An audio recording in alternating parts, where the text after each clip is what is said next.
Bismillahirrahmanirrahim. Assalamualaikum warahmatullahi ta'ala wabarakatuh.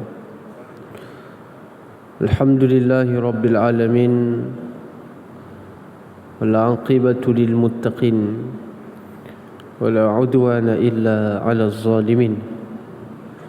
Asyhadu an la ilaha illallah, asyhadu anna Muhammadan 'abduhu wa rasuluh. Salatan wa salaman ala sayyidina Muhammadin wa ala alihi wa sahbihi ajma'in.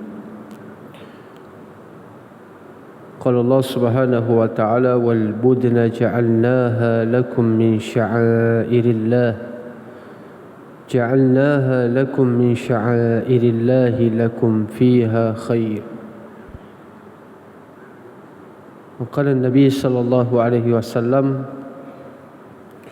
وعمل ابن آدم يوم النهر عملا أحب إلى الله عز وجل من هراقة الدم، وإنه لتأتي يوم القيامة بقرونها وأظلافها وأشعارها، وإن الدم ليقع من الله عز وجل بمكان قبل أن يقع على الأرض فطيبوا بها نفسا. قال النبي صلى الله عليه وسلم: صوم يوم عرفة، صيام يوم عرفة أحتسب على الله أن يكفر السنة التي قبله والسنة التي بعده. Seperti mana yang siri yang lepas, saya menyebutkan bahawa setiap hari ada hari-hari yang terpilih oleh Allah Subhanahu wa ta'ala. Minggu ada minggu yang terpilih, bulan ada bulan-bulan yang dipilih, bahkan manusia juga ada manusia yang dipilih. Seperti mana kita maklum, Allah Subhanahu wa ta'ala memilih 10 hari di dalam bulan Ramadan yang terakhir sebagai hari yang diturunkan di dalamnya Lailatul Qadar. Dan baginda sallallahu alaihi wasallam bersungguh-sungguh merebut dan mengisi pada 10 malam terakhir dengan pelbagai amal ibadat. Begitu juga yang berlaku kepada Musa alaihi salam, wa wa'adna Musa 30 lailatan wa atmamnaha bi'ashrin. Kami telah buat janji temu dengan Nabi Musa selama 30 hari, 30 malam. Wa atmamnaha bi'ashrin, dan kami lengkapkan 30 itu ditambah dengan 10 lagi, maka jadi 40. Fatamma miqatu rabbih 40 lailah, maka lengkaplah 40 malam Nabi Musa alaihi salam menerima wahyu, iaitu Taurat. Taurat selesai diturunkan oleh Allah Subhanahu wa ta'ala cuma dalam tempoh 40 hari 40 malam. Manakala Al-Quran selesai dalam tempoh yang agak lama, iaitu 23 tahun. 10 hari yang terakhir antara Musa dengan Allah Subhanahu wa ta'ala dipanggil sebagai hari kemuncak. Maka sebab itu diasingkan 30 campur 10. Kenapa Allah Subhanahu wa ta'ala tidak mengatakan 40 terus, tetapi Allah asingkan 30 dan 10? Maka 10 terakhir adalah hari kemuncak penerimaan wahyu kitab At-Taurat. Maka begitu juga 10 terakhir di dalam bulan Ramadan adalah kemuncak bagi bulan Ramadan. Begitu juga 10 terakhir di dalam bulan-bulan haji, yang mana kita sekarang berada di dalam 10 terakhir dalam bulan haji. 10 terakhir dalam bulan-bulan haji dan 10 terawal dalam bulan Zulhijjah. Karena bulan haji bermula daripada Syawal, Zulqa'dah dan juga Zulhijjah. Maka di dalam Syawal, Zulqa'dah dan juga 10 Zulhijjah asing, maka ini adalah hari kemuncak. Maka di dalam hari kemuncak itu ada lagi kemuncak. Dalam 10 terakhir, dalam hadis Nabi SAW mengatakan, tidak ada ma min ayyamin ahabbu ilallah, dalam riwayat yang lain afdalu ilallah minal ashri Zulhijjah. Tidak ada hari yang lebih afdal ataupun lebih baik di sisi Allah berbanding 10 hari di dalam bulan Zulhijjah. Lalu ada sahabat yang bertanyakan, walal jihadu fi sabilillah ya Rasulullah. Nabi kata 10 ni, sahabat tanya 10 ni tidak ada yang boleh lawan, hatta jihad ke wahai Rasulullah? Nabi kata jihad pun tak boleh lawan, kecuali jihad dalam bentuk yang lain. Apa dia? Jihad, seseorang pergi berperang kemudian tak balik-balik. Dia pergi perang, dia tak balik, dia bawa dengan diri dia, dengan harta dia, kemudian tidak balik, tidak pulang, bermaksud dia telah mati fi sabilillah. Maka ini memang afdal. Tapi kalau pergi berjihad, balik rumah, menang peperangan, maka 10 hari ini lebih afdal. Maka dalam ayat Allah Subhanahu wa taala menyebutkan wal fajri wa layalil ashr. Allah Subhanahu wa taala bersumpah dengan 10 malam demi 10 hari. Apa dia 10 hari tersebut? Majoriti ulama tafsir mengatakan dia adalah 10 hari di dalam bulan Zulhijjah. Maka di dalam hadis Nabi SAW mengatakan, inna lillahi fi ayyamikum, inna lillahi fi ayyami dahrikum nafahatun fata'arradu laha. Sesungguhnya Allah Subhanahu wa taala ada bagi Allah itu hembusan rahmat di dalam setiap hari-hari yang dipilih oleh Allah Subhanahu wa taala. Tuhan nak bagi rahmat dekat situ. Fata'arradu laha, hendaklah kamu mendedahkan diri kamu supaya kamu dapat tempias rahmat tersebut. Karena Nabi mengatakan, sesiapa yang mendapat man yusibakum nafahatun, siapa yang mendapat tempias hembusan rahmat daripada Tuhan ini, la'allahu la yusqa min ba'dihi abada, maka dia tidak akan menjadi orang yang mendapat kecelakaan sampai bila-bila. Jadi kalau kita tak berada di tempat tersebut, kita tak dapat sepenuhnya, kita dapat tempias pun okey. Kita tak dapat keseluruhan, dapat sikit-sikit pun okey. Kita tak dapat khusyuk di dalam solat, tetapi kita dapat tempias berada bersama dengan orang khusyuk dalam solat, okey. Itu pentingnya melakukan sesuatu amal itu secara berkumpulan, yang disyariatkan, yang diperintahkan supaya dilakukan berkumpulan. Seperti mana jamaah, solat jamaah, seperti mana makan berjamaah. Banyak yang dianjurkan oleh Rasulullah dilakukan secara beramai-ramai. Menyembelih, ibadah korban dan sebagainya. Kalau makan seorang-seorang, dia tak ada selera lah. Nampak? Makan seorang-seorang, ambil duduk ujung-ujung, maka dia tidak mendapat keberkatan, maka rasa tak cukup. Tapi kalau makan beramai-ramai ni, dia rasa cukup. Kerana itu Allah Subhanahu wa taala berikan tempias. Kalau duduk dalam majlis zikir, dalam majlis ilmu, tak faham apa yang dibincangkan, tak faham apa yang dihurai, pun tak mengapa. Dapat rahmat pun okey, walaupun tidak mendapat ilmu. Kalau tidur dalam kuliah pun okey, dapat juga rahmat daripada Allah Subhanahu wa taala. Tapi bukan bukti ataupun dalil suruh tidur, tak. Nak cerita paling kurang kalau dia duduk sahaja pun okey. Sebab dalam hadis lain Nabi SAW mengatakan, iza marartum bi riyadil jannati farta'u, Nabi kata apabila kamu lalu di taman-taman syurga, hendaklah kamu petik buah yang ada kat situ.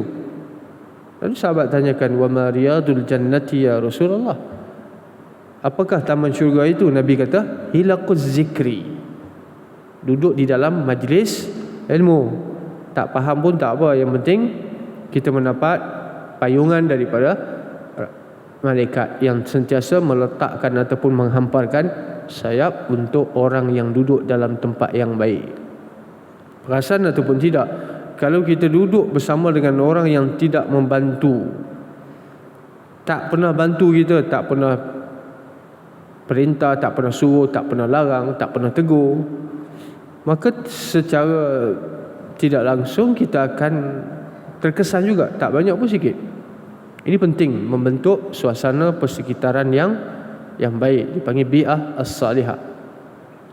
Baik, dalam hari-hari yang terpilih, 10 yang terawal dalam Zulhijjah, banyak dianjurkan amalan yang dianjurkan oleh Nabi SAW, kerana Nabi sebut fa'aksiru fiha takbir, fa'aksiru, perbanyakkan menyebut Allahu Akbar, wat tahlil, dan juga perbanyakkan membaca la ilaha illallah, tasbih dan sebagainya. Jadi apa yang kita lakukan setelah sembahyang, baca subhanallah, alhamdulillah, itu termasuk juga. Apa yang kita buat rutin seharian kita bertepatan dengan waktu yang terpilih, maka itu juga mendapat ganjaran daripada Allah Subhanahu Wa Taala. Bukan bermaksud kena buat asing, tapi cuma dituntut supaya kita melakukan dan juga memperbanyakkan pada hari yang terpilih. Sebab itu berada di akhir zaman singkat, jadi kita tidak kena cari satu amalan yang berlipat kali ganda. Beramal pada waktu yang tepat, beramal pada masa yang tepat, tempat yang betul, maka akan diberi ganjaran oleh Allah Subhanahu Wa Taala. Antara kelebihan yang diharapkan oleh Nabi SAW adalah puasa Arafah. Ini sangat besar, karena baginda mengatakan siyamu yaumi Arafah ahtasibu 'ala Allahi an yukaffira as-sanata allati qablah was-sanata allati ba'dah. Berpuasa pada hari Arafah, iaitu 9 Zulhijjah, bermakna esok. Aku berharap, harapan Nabi ini confirm berlaku. Kita berharap belum tentu akan terjadi, tapi apabila Nabi yang berharap, maka benda itu akan ditunaikan oleh Allah Subhanahu Wa Taala. Akan diampunkan dosa sebelum tahun yang lalu dan juga tahun yang akan datang, bermaksud 2 tahun, tahun lepas dan juga tahun selepas daripada itu. Maka ini dipanggil apa? Sebagai rahmat daripada Allah Subhanahu Wa Taala. Dalam hadis Bukhari disebutkan bahawa Allah Subhanahu Wa Taala mengatakan inna rahmati sabaqat ghadabi, ataupun inna rahmati ghalabat ghadabi. Rahmat Allah Subhanahu Wa Taala mengatasi kemurkaan Allah. Seolah-olah macam kita marah, kita nak marah orang, tapi sifat marah kita itu cuma ada 20% saja. Sifat kasihan kepada dia itu 80. Sifat kesian itu 80. Maksudnya 80 itu mengatasi 20. Itulah yang dimaksudkan di dalam hadis. Nabi SAW mengatakan bahawa Allah Subhanahu Wa Taala berfirman dalam hadis kursi, rahmat Allah mengatasi kemurkaan Allah. Bermaksud pintu rahmat ini adalah luas. Kita yang tak mendedahkan diri untuk cari. Sebab itu dalam hadis saya bacakan tadi, Nabi perintahkan fata'arradu laha. Bawa diri kita ni seolah-olah macam kita panas, orang buka kipas angin. Kalau duduk jauh tak dapat angin tu, kena mendedahkan diri, pergi dekat-dekat, dapatlah angin tu. Itu dimaksudkan fata'arradu laha. Mana-mana kawasan yang dijanjikan rahmat, tempat yang berkat, tempat yang mulia, maka hendak kita mendedahkan diri, pergi kat situ. Maka dianjurkan berpuasa hari Arafah bagi orang yang tidak berwukuf. bagi orang yang tidak berwukuf, manakala orang yang berwukuf yang berada di Arafah tidak disunatkan berpuasa, kerana itu adalah hari perayaan bagi mereka. Wukuf di Arafah adalah hari perayaan bagi orang yang melaksanakan ibadah haji, kerana itu adalah kemuncak. Kerana Nabi SAW menyebutkan Al-Hajju Arafatu, haji ialah Arafah. Arafah ialah haji. Bermaksud haji Arafah adalah rukun terbesar di dalam ibadah haji. Umar radhiyallahu taala anhu apabila berada di Arafah, bila berada di Arafah bersama dengan Rasulullah SAW, kemudian Umar mengatakan ayat al-yawma akmaltu lakum dinakum wa atmamtu alaikum ni'mati wa raditu lakum al-islam madina. Ayat ini aku bersaksi bahawa ayat ini diturunkan di Mekah ketika mana Rasulullah berada di Arafah.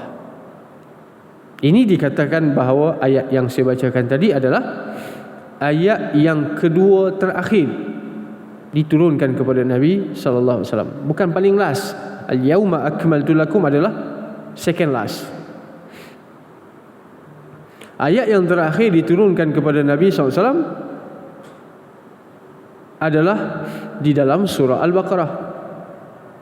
Yang saya bacakan tadi di dalam Ali Imran, yang mana dia merupakan, maaf, bukan Ali Imran, saya tak ingat ayat dalam surah apa. Ayat yang mana Allah Subhanahu wa taala melengkapkan kesemua hukum hakam yang diturunkan kepada Nabi sallallahu alaihi wasallam ketika Nabi berada di Arafah. Arafah ni adalah tempat yang mustajab. Arafah adalah tempat yang mustajab kerana Nabi SAW mengatakan hari Arafah adalah orang dibebaskan daripada itqun minan nar, pembebasan daripada api neraka. Maka di situ orang yang berwukuf di Arafah tidak disunatkan berpuasa kerana mereka merayakan hari tersebut, hari pembebasan daripada neraka. Sebab itu dalam hadis yang lepas saya menyebutkan bahawa jihad seperti mana diberikan takrifan oleh Nabi SAW, jihad yang paling afdal adalah melakukan haji dan umrah bagi kaum wanita. Melakukan haji, melaksanakan ibadah haji dan umrah adalah jihad terbesar bagi mereka. Kerana apa? Mengorbankan masa, tenaga, wang ringgit dan sebagainya. Maka itu dipanggil sebagai jihad. Kerana jihad ini boleh jadi jihad itu berlaku dengan mengorbankan jiwa, dan juga jihad dengan maksud mengorbankan harta benda. Dan apabila selesai di hari Arafah, maka ada lagi satu perayaan yang sebenar disebutkan sebagai Yaumun Nahri. Hal ini disebutkan oleh Allah Subhanahu wa taala, fasalli li rabbika wanhar. Nahar di situ asal makna dia adalah sembelihan unta. Tetapi di dalam tafsir menyebutkan bahawa berkorban itu ada dua kategori.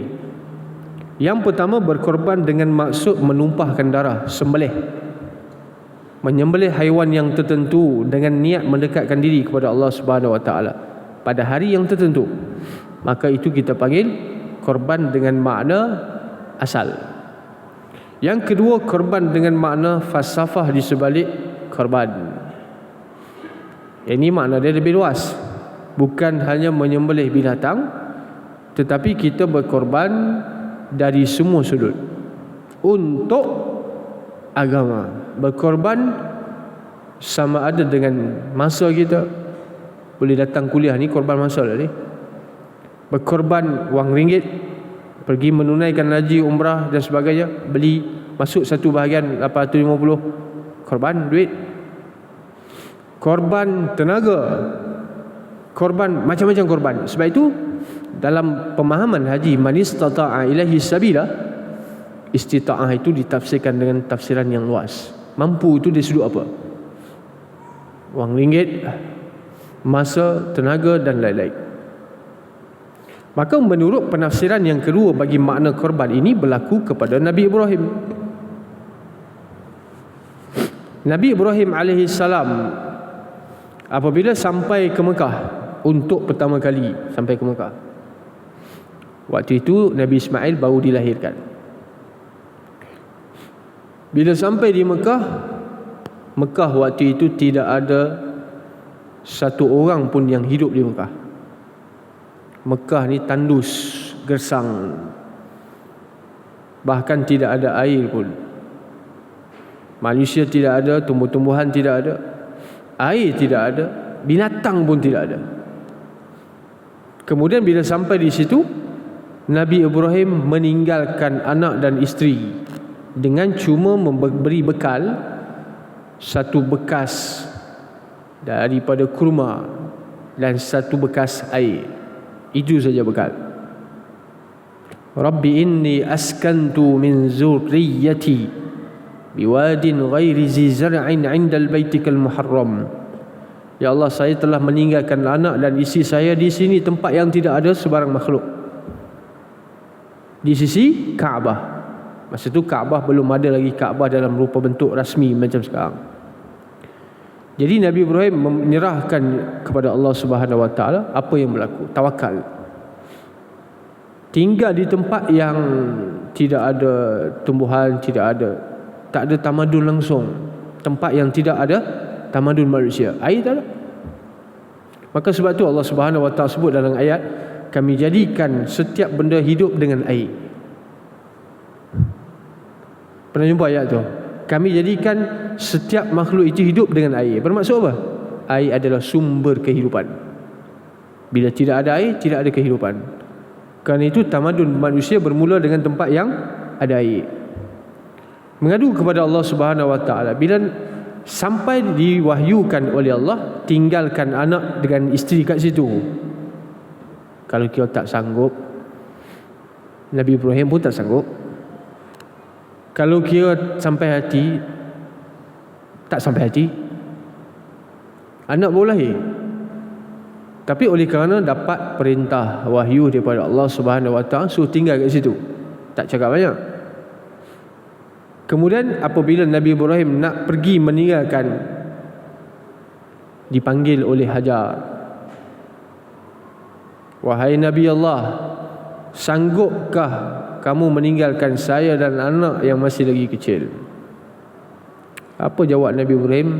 Tak jawab, tak pusing belakang, tak toleh ke belakang dan tak cakap apa-apa.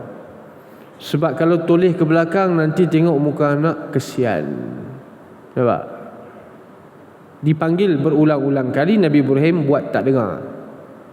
Lalu naik sampai ke satu bukit, Nabi Ibrahim berdoa supaya Allah Subhanahu Wa Taala jadikan haza balad, negeri ini iaitu Mekah, negeri yang subur. Yang pertama, subur. Yang kedua, jadikan hati-hati manusia ini terikat dengan negeri ini. Terikat dengan negeri ini maksudnya pergi sekali rasa nak pergi lagi. Pergi sekali tak cukup, rasa nak pergi 2 kali. 2 kali nak pergi 3 kali. Dan Allah Subhanahu Wa Taala memakbulkan doa Nabi Ibrahim. Mekah sekarang dikunjungi berapa orang? Juta, bilion. Sejak daripada zaman dulu mungkin bilion orang. Oleh kerana berkat doa Nabi Ibrahim, dulu tidak ada apa-apa, sekarang subur. Kerana apa?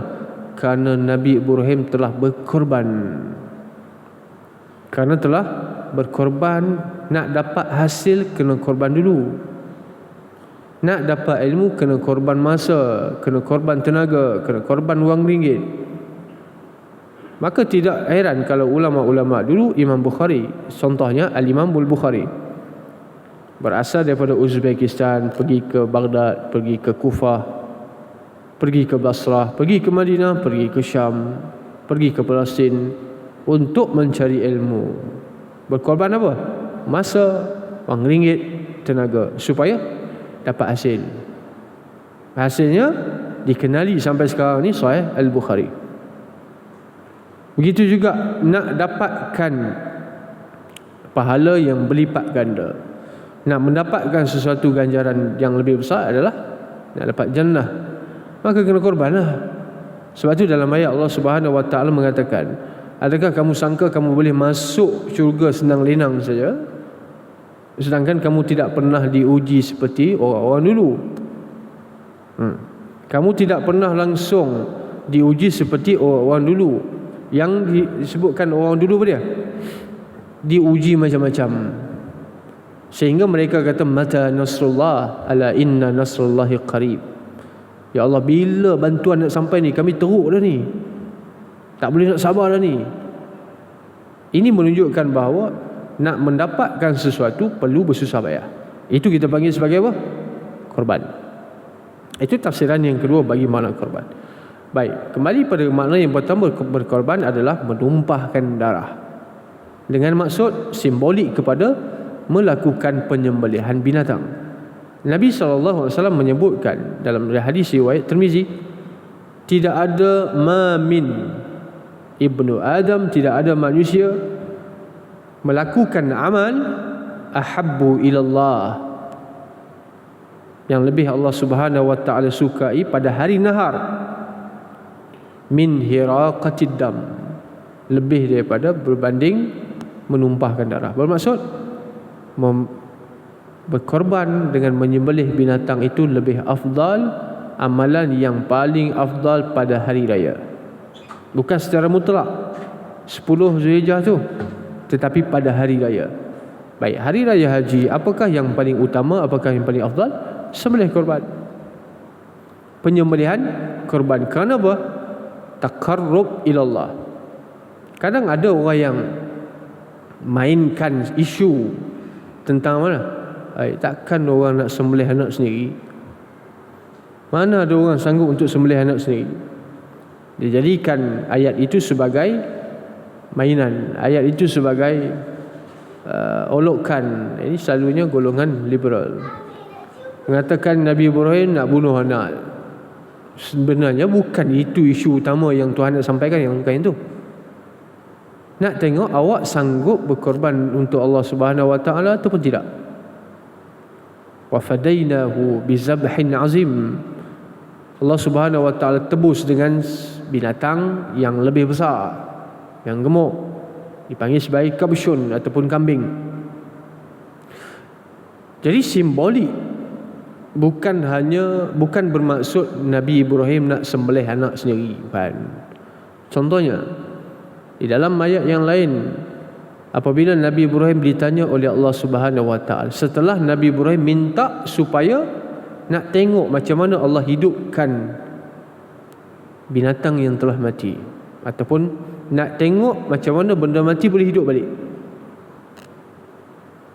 Allah Subhanahu Wa Taala mengatakan, qala awalam tu'min, qala bala walakin liyatma'inna qalbi. Iman dah, tapi nak bagi tambah lagi. Tuhan kata, okey, awak ambil 4 jenis burung. Qala faqus arba'atan minat tayri fasurhunna ilaik fasurhunna ila jabalin. Kamu cincang 4 jenis burung yang berbeza, kamu sembelih, kamu cincang lumat, kamu jadikan 4 bahagian, campur gaulkan sekali, jadikan 4 bahagian, letakkan di setiap penjuru bukit yang berbeza. Kemudian kamu panggil, fad'uhunna ya'tinaka sa'ya. Bila Nabi Ibrahim panggil saja, burung itu datang dalam keadaan hidup balik, dia bercantum balik. Bila tengok benda itu dengan mata kepala, apa kata Nabi Ibrahim? Qala a'lamu anna Allaha azizun hakim. Saya mengakui bahawa Allah Subhanahu Wa Taala bersifat dengan bijaksana. Allah Subhanahu Wa Taala bersifat dengan bijaksana, aziz, tidak ada yang dapat mengalahkan dia. Itu dipanggil aziz, ataupun dalam terjemahan kita panggil perkasa. Tidak ada yang dapat mengalahkan Allah Subhanahu Wa Taala. Jadi pengorbanan Nabi Ibrahim banyak. Maka sebab itu sahabat bila bertanya kepada Rasulullah, ya Rasulullah, ma hazihil adhaha, wahai Rasulullah, apa maksud di sebalik sembelihan ni? Lalu kata Nabi SAW, hiya sunnatu abikum Ibrahim. Dia adalah sunnah, dengan maksud perkara yang dilakukan oleh moyang kamu Ibrahim. Kenapa Nabi menyebut abikum, moyang kamu. Kenapa tak kata moyang aku? Nampak ini? Baik. Moyang kamu, kerana sahabat yang bertanyakan tu daripada Quraisy. Kita maklum, Quraisy ini dia Nabi SAW Muhammad bin Abdullah bin Abdul Muttalib bin Hashim bin Abdul Manaf bin Qusay bin Ka'ab bin Kilab bin Lu'ay bin Ghalib bin Fihrin. Yang ke-10 ni nama dia Fihrin, tapi gelaran dia Quraisy. Nama dia Fihrin, moyang Nabi yang ke-10, tetapi dipanggil gelaran dia Quraisy. Maka sudah tentu keturunan Quraisy ini ramai. Sebab itu penduduk Mekah dikuasai oleh Quraisy. Tuhan puji orang Quraisy ini, Tuhan bagi banyak kelebihan. Li'ila fi Quraisy. Orang Quraisy, kamu mendapatkan tenteraman, orang tak berani usik kamu. Rihlatash syita'i was-saif. Kamu merantau pergi waktu musim sejuk, musim panas, kamu pergi ke mana-mana, orang tak berani usik kamu. Sebab kamu ni orang besar. Itu yang dimaksudkan dalam ayat terakhir, wa amanahum min khauf. Allah berikan keamanan kamu daripada sebarang ketakutan. Kamu tak pernah takut orang. Sebab bila duduk paling atas, nak takut siapa? Kalau duduk paling bawah, dia takutlah. Tapi bila kita berada paling atas, orang takut dengan kita. Maka Tuhan kata apa? Falyabudu rabb hadzal bait. Kamu dapat kelebihan macam-macam. Tuhan minta apa? Falyabudu rabb hadzal bait. Kamu beribadah kepada Allah Subhanahu wa taala. Sembah Allah, itu saja. Kelebihan dah dapat macam-macam lah. Jadi Quraisy, banyak pula etnik dalam Quraisy ni. Maka sahabat Nabi SAW ramai daripada Quraisy. Maka sebab itu Nabi mengatakan sunnata abikum Ibrahim. Korban adalah sunnah moyang kamu Ibrahim. Daripada Nabi SAW sampai kepada Fihrin, moyang yang ke-10. Daripada Fihrin sampai kepada Adnan, tambah lagi 10. Dah berapa? 20 lah. Itu yang sahih. Yang sahih daripada Muhammad bin Abdullah sampai kepada Adnan. Itu disebut oleh Imam Bukhari dalam Sahih Al-Bukhari. Sampai kepada Adnan. Adnan yang ke-21. Daripada Adnan sampai kepada Ismail, Nabi Ismail, itu tidak ada yang sahih. Nama-nama moyang Nabi tidak ada yang sahih. Ada kata nama ni, ada kata nama sekian. Tapi memang tidak menafikan Nabi memang daripada Ismail. Ini dipanggil mukjizat. Mukjizat kalau tak, sebab tu Ibnu Qayyim Al-Jauzi dia kata apa? Kalau Nabi tidak diberikan mukjizat Al-Quran, belah bulan dan sebagainya, mukjizat fizikal, kalaulah Nabi tak diberikan mukjizat begini, cukup sirah itu sebagai mukjizat. Cukup nasab Nabi sebagai mukjizat, keturunan Nabi sebagai mukjizat. Mukjizat kat mana? Baik, kita boleh sebut keturunan kita. Ada silsilah kita. Ingat? Tak ingat. Habis ingat pun sampai apa dia? Ayah kita memang ingatlah kan. Datuk, ayah kepada datuk. Setakat tu, lepas tu tak tahu. Awak ni keturunan mana? Tak jelas. Nampak? Tak jelas kita datang. Tapi Nabi SAW boleh sebut sampai kepada Adnan yang ke-21. Bukan ada orang bagi tahu. Maka Ibn Qayyim Jauzi mengatakan cukup sirah perjalanan hidup Nabi sebagai bukti mukjizat. Daripada sebelum lahir sampai meninggal. Adakah manusia yang lain orang cerita kisah dia sebelum dia lahir? Kemudian fizikal dia, ada orang cerita macam mana, tingginya macam mana, hidungnya, kulitnya dan sebagainya. Ada selain pada Nabi?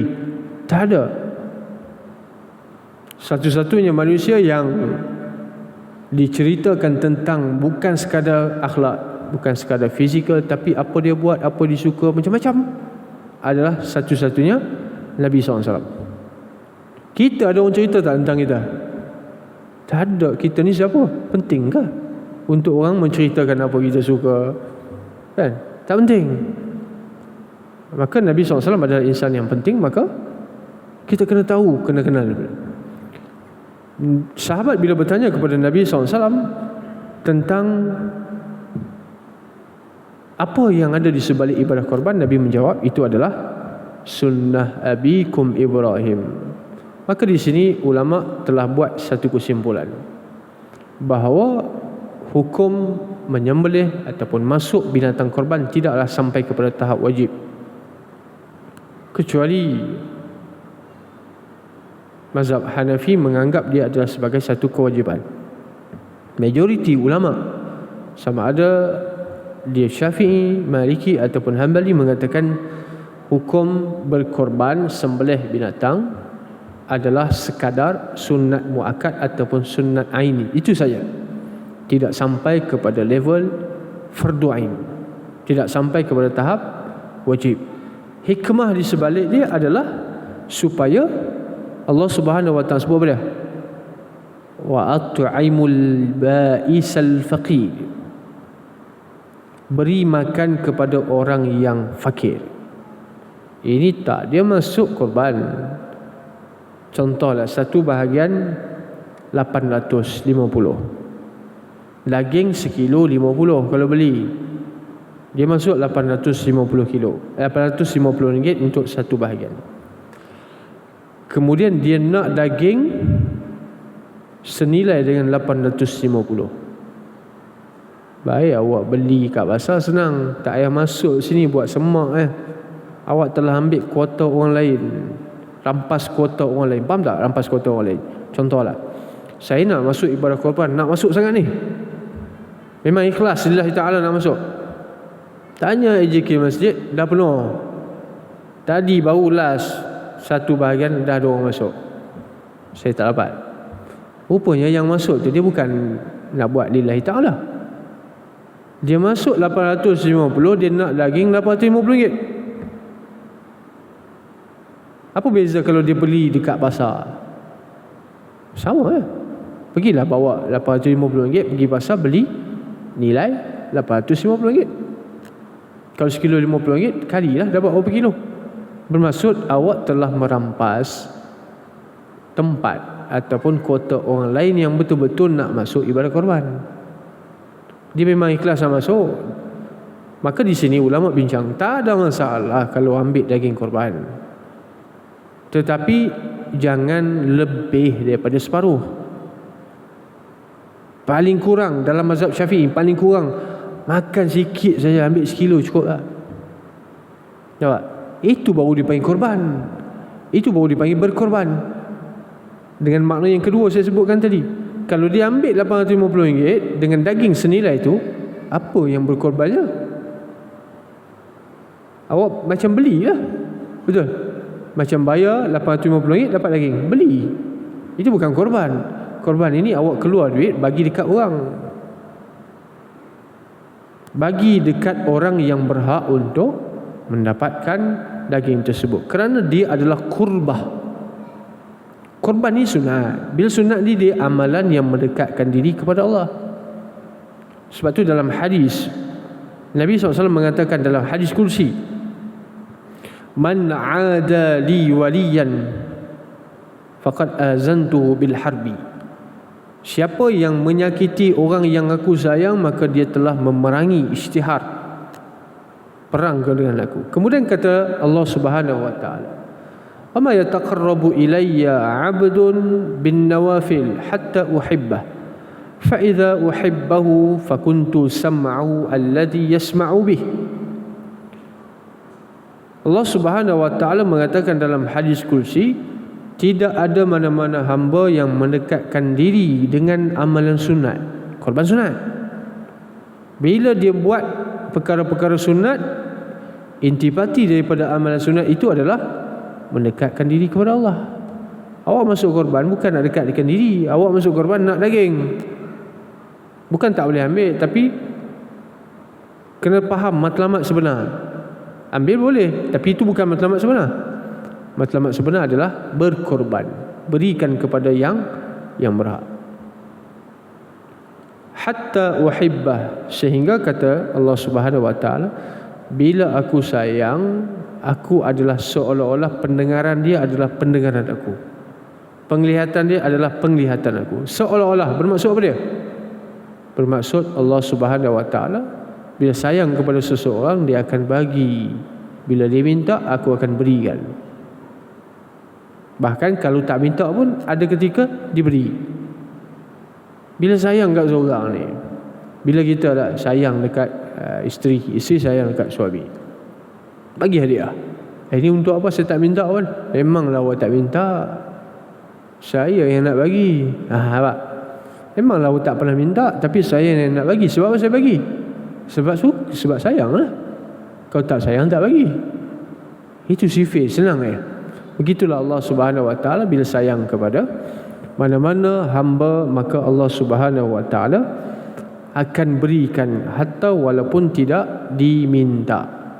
Maka ibadah korban ini seperti mana yang saya sebutkan tadi dalam surah An-Nahr ataupun surah Al-Kautsar, kita baca fasalli li rabbika wanhar.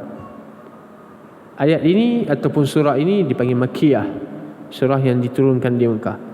Cuma khilafnya adalah tentang pada ayat yang kedua, fasalli li rabbika wanhar. Ini ada sebahagian ulama tafsir yang mengatakan dia adalah Madinah, sebab perintah menunaikan salat, perintah melakukan ibadah korban sembelihan ini disyariatkan pada tahun yang kedua ketika hijrah. Maksudnya apa?